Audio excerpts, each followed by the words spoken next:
All right, everyone. So Eric Bischoff reacted to John Cena's farewell tour and he gave it a grade. So we're going to read here what he said. This is from Wrestling Inc. I'd give it a C. Now, if you take the heel turn, whatever that was, take that out and just look at the rest of it, probably a B or a C, excuse me, maybe an A minus or a B, Eric Bischoff said during an episode of his 83 Weeks podcast. Just give everybody what they want is to see the guy go. Everybody would love to see Babe Ruth hit his last home run. Nobody wants to see Babe Ruth strike out. People want to see the hero's journey. It's the easiest story. It's the stories that's been told more often than any, and the one that always works. Bischoff also said, lamenting on what Cena's final run should have been before criticizing his heel turn. It's like, yeah, maybe the end of the movie ended up being pretty good, but you got up and walked out mentally or emotionally during the first 15 minutes of the movie because it didn't make any sense, and you kind of opted out.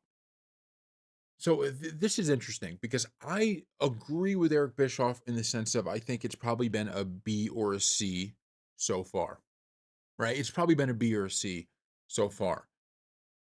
I don't know if the heel turn though is the problem with it because the problem is not that they turned him heel. I thought that was phenomenal. I thought the story that they could have told about John Cena in his last days wanting to ruin wrestling and how they went about all of that, I thought that was fine.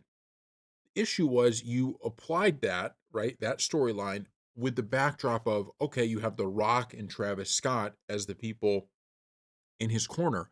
And Travis Scott is no longer, in any way, shape, or form with WWE.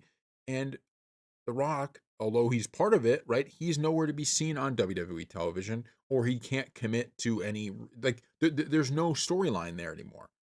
There's nothing, right? So that's the problem with the heel turn is that you're setting up a heel turn storyline that doesn't make any sense because major parts of it are no longer there. That's an issue. But because of John Cena's skill and how great he is, to me, this heel turn has cemented him as look, this, and not that he needed to cement anything, but as like this guy's on the level of Austin Hogan because he is just delivering time in and everything, right? It doesn't matter what the storyline is. Every promo he's giving, I'm going, that was awesome, right? What he's doing is great. The issue comes, you find a way to get out of a heel turn, right? Which think about that, how quickly it all switched. Most storylines, I would agree with Eric and say that would be an F. Most of the times when you do a heel turn like that, it doesn't work out and then you switch quickly back to what they did, that would give you an F, not a C. That shows how talented Cena is. The issue comes is right after that, okay, right after Cena's back, you tell this storyline with Brock and nobody is really bought into it. Everybody was pumped for the Brock Lesnar return. The issue is the match you gave us wasn't anywhere near what people wanted. There wasn't a good enough build story wise. It didn't tell what you wanted it to tell, right? With the whole point, and I always bring this up, and I should be Googling what this is before I do the video, right? But I don't remember the exact time, like the exact year, but it was in kind of between the early 2010s and mid 2010s where it was this storyline of the Brock Lesnar was just dominant, right? And I remember it was kind of like him being a UFC fighter where he would come out and he would kind of be, just punching and kicking and using all these submission moves and just really he dominated people that way. And one of those guys was John Cena. And I remember that when I was watching that, I had this feeling of like, oh my God, Brock is like a badass. Like this guy, not that you didn't needed to see that for it to, for you to know that, but it was telling that story of Cena is up against a guy who is just dominating, right? Flip side, what we saw recently, it was just him doing a lot of the F5s. And I wasn't like, oh, I didn't get that same feeling. So we've already seen it done better before and it didn't deliver. That's the issue here. They could have pulled off the heel turn. The heel turn was shocking. Okay, the beginning of that heel turn was fine. Cena did everything he needed to do. The issue was you built it atop of you built it on a foundation that didn't exist because Travis Scott and The Rock are no longer part of it. That's my issue. And so I agree with Eric Bischoff in the sense this has been a C when just Cena alone made this an A. And we have a match against AJ Styles coming up, which hopefully is that good. But after that, WWE needs to lock in, right, with this. This has to be you deliver for John until December. Don't worry as much about how many guys can we fit in with him facing up until the end. Okay, because we don't really love seeing a match between John Cena and Brock Lesnar with very little storyline built. Like, why not have it so that Brock Lesnar, right, faces Cena in a couple weeks, right? Have that be a build. Have Lesnar continually come in and get involved and screw him over time and time again for months, and then we get that match. That's how I feel it should have been done. And I understand now we read reports about, well, they want to make Brock a bigger name for him to fight other guys. It's like, does Brock need that really? I mean, I don't think he needs that. I think just his presence is enough. He doesn't need to get a big win over John Cena for people to go, oh yeah, he's a badass, right? We already get it. We already get it. And so it is frustrating. And I don't want to blame any one person because this isn't, oh man, Triple H is doing a terrible job. There's a lot that they're dealing with. Okay, the Triple H is dealing with a lot. Think about, when he's trying to book all of this, he's dealing with, well, The Rock is going to show up sometimes and not be there other times, right? That's all the stuff he's kind of dealing with as he puts this together. And to have kind of the falling out with, there's all these business interests, right? The falling out with Travis Scott, everything is infiltrating this. And so what I think Triple H has to do is just simplify it. Be like, look, we know we have this talented guy in John Cena. Okay, so we should just let him be the driver. We don't need to do anything crazy to get us there. And then make sure on that December, what is it, 13th, Saturday night main event, make sure that moment delivers because that could make that whole show.